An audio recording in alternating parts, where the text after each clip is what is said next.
Hey, how's it going? This is Seth with Troxel Services, and today we've got another video showing you how to replace as well as adjust a chain on a Husqvarna 455 Rancher. We've had some issues in the field sometimes with it being a little loose, sometimes we have to adjust it, and just general resharpening their chain and having to take it on and off. So today we're going to show you how to do that. Let's get into it. So it's a pretty simple process. They come with a tool. It's a 1/2-inch socket. So what you're going to want to do is take off these nuts here. You've got 2 of them. All right, and then we're going to lift up on this right here, as well as kind of keeping a grip on the bar. I'm going to set that aside. So your chain as well as your bar should be able to kind of slide off right up here. This is on an 18-inch to 20-inch bar, by the way, so it really doesn't matter. They're all kind of the same process, though. Just kind of wiggle your way out of here. All right, there's your chain, and that's pretty much it. It's taking it off. So now we're going to put it back on. You're going to just wrap it around this little spindle right here. It's going to catch on these teeth right in here, and so when it spins, that's kind of the process of it. So then we got our bar again. Some people replace the bar once a year, every now and then. So if you're doing that, this is gonna help you out as well. And so then you wanna come back up to the top up here and try to fit these little teeth in the grooves there, just like that. And then make sure that the teeth are all along this bar. They're nice and tight in there.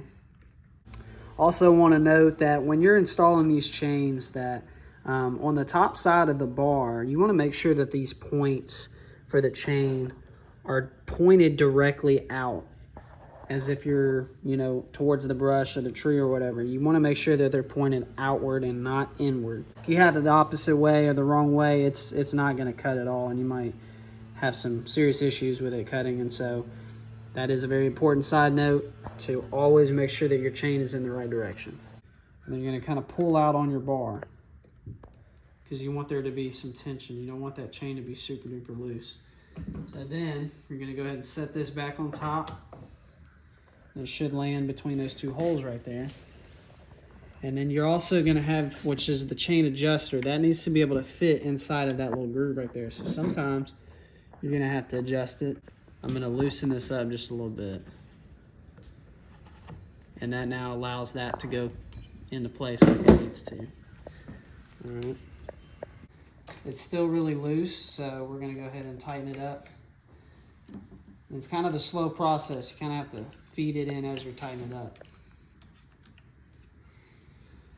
So here's your bolt. Put these nuts on this bolt here.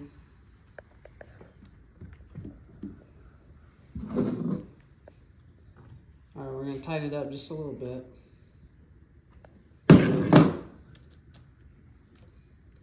Make sure it goes back in that groove. Make sure. Tighten it up just a little bit more.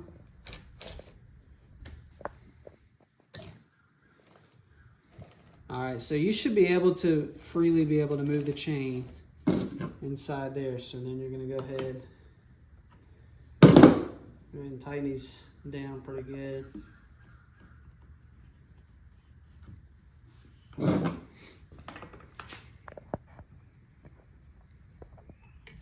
Now you don't want to tighten it all the way down. You just want to get it barely to where it starts to get tight.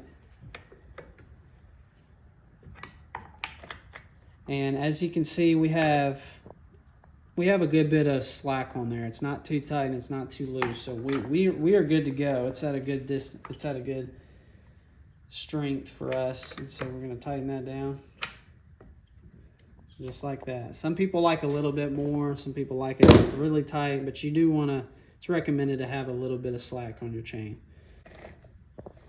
And that's pretty much the process. Just make sure these nuts are real tight. And that's it. So that's how you take it on and off. it's a little bit of, you got to kind of work with it just a little bit because it can be kind of tricky at times. But if your chain is kind of jamming up, you're not able to move it or anything, then you need to reevaluate what you've done. Maybe something's caught down here. Maybe it's not on the spindle correctly. Maybe it's the teeth aren't in the grooves of the bar. And then as always, it's recommended to have top yourself off with some bar and chain oil. This area specifically, there's your gas. And then this cap right here shows where the bar and chain oil goes. You should be always pretty full on that. We're about 3/4 full. But always make sure you got bar and chain oil, as it lubricates that chain and that bar to allow you to have a nice smooth process. And so that's it. If you have any questions, feel free to leave us a comment, and we'll get back with you as soon as we can. And we thank you for watching the video. This is Sean with Troxel Services. Thank you for watching. Whether you're a landscaper or a homeowner, we hope this content is valuable to you. We'll see you next time.